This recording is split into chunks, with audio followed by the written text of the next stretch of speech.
Hey guys, this is Bonny Rebecca. I hope you'll all join me for my new book review project that I'm calling Active Research Informed Rebecca. No. Active Rebecca Informed Opinion. Yes. So in this series, I'm going to be looking at a bunch of really challenging, really important books on politics.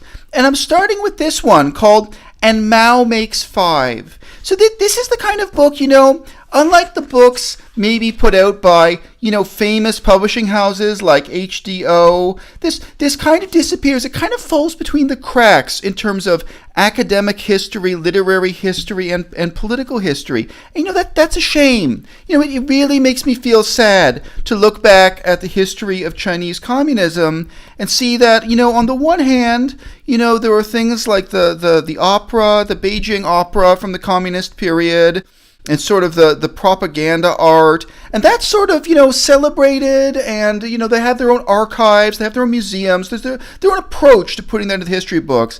And then, there's really this gap for, important historical texts that are more substantive than just a newspaper article. This isn't like reading a newspaper article, even though some of the primary sources originally were published in newspapers during, Mao Zedong's life.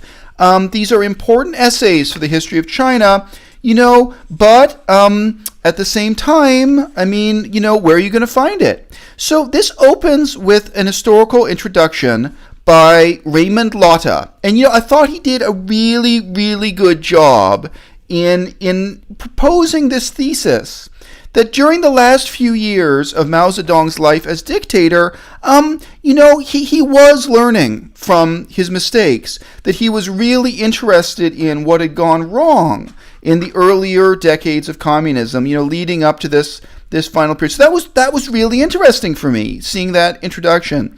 But the rest of the book, it's a bit of a letdown that way.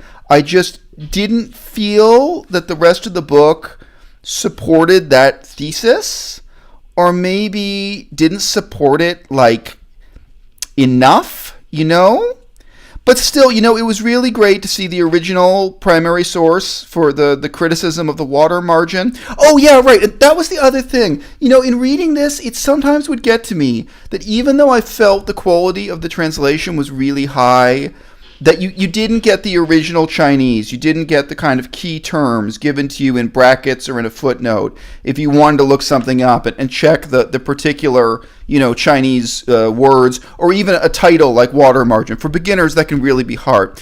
Okay, great. So that's my review of And Mao Makes 5, which is really kind of an important, brick to have in the wall. It's an important part of your library if you care about the history of Chinese communism. And these kinds of primary sources, just don't let them disappear.